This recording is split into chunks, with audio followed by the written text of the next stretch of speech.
The air in the synagogue was thick with tension. Jesus stood before the congregation, and every eye was fixed on him, not in worship, but in suspicion. The Pharisees and teachers of the law were watching closely, waiting for any excuse to accuse him. And there in the shadows stood a man with a withered hand. His arm hung limp, useless, a silent testimony to years of pain and exclusion. The question hung unspoken: would Jesus heal on the Sabbath? The Sabbath was sacred, a day set apart for rest and worship. The law of Moses commanded that no work be done, and the religious leaders had built a fence of rules around that command.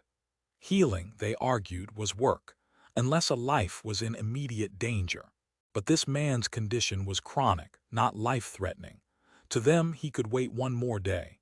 To Jesus, the man's suffering was an urgent call for mercy.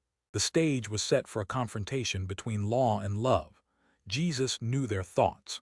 He saw the hardness of their hearts, the way they valued their traditions over the suffering of a fellow Israelite. So he called the man forward. "Stand up in front of everyone," he said. The man hesitated, his heart pounding. To be singled out in the synagogue was terrifying, especially for someone whose deformity had made him an object of pity or scorn. But something in Jesus' voice compelled him. Slowly he rose and walked to the center. Now the man stood alone before the assembly, his withered hand exposed for all to see. The Pharisees leaned forward, their eyes gleaming with anticipation. They expected Jesus to break the Sabbath, to give them the evidence they needed to condemn him. But Jesus turned to them with a question that cut through their legalism. "I ask you," he said, "which is lawful on the Sabbath, to do good or to do evil, to save life or to destroy it?" The room fell silent. No one answered. They could not. To say do good would justify healing on the Sabbath, undermining their traditions. To say do evil would expose their own wickedness. So they remained silent, their faces hardening. Jesus looked around at them, and the Gospel of Mark tells us he was deeply distressed at their stubborn hearts. He was angry, not with the man, but with the religious leaders who cared more for rules than for the people the rules were meant to serve. Then Jesus turned to the man. "Stretch out your hand," he commanded.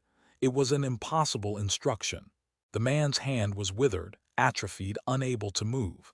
But faith rose within him. He looked into Jesus' eyes and saw not judgment but compassion.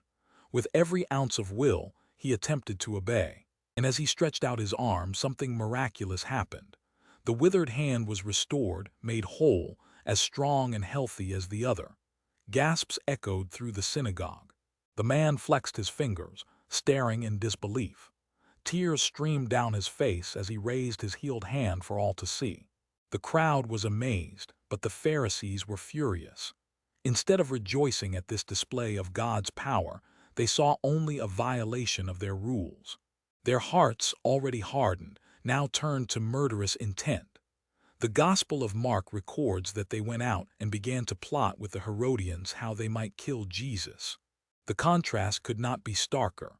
On one side, a man restored to wholeness, his life transformed by a single act of mercy. On the other, religious leaders consumed by hatred, plotting murder on the very day they claimed to honor God. Jesus had not broken the Sabbath. He had fulfilled its true purpose. The Sabbath was made for man, not man for the Sabbath. And what better way to honor God than to bring healing and restoration to one of his children? This miracle was not just about a physical healing. It was a sign, a revelation of the heart of God. The man with the withered hand represents all of us, broken, powerless, unable to save ourselves. The religious leaders represent the systems and rules that often keep people from experiencing God's grace. But Jesus stands in the middle, offering wholeness to anyone who will stretch out their hand in faith. He is Lord of the Sabbath, and his mercy knows no bounds. The man left the synagogue that day a new creation.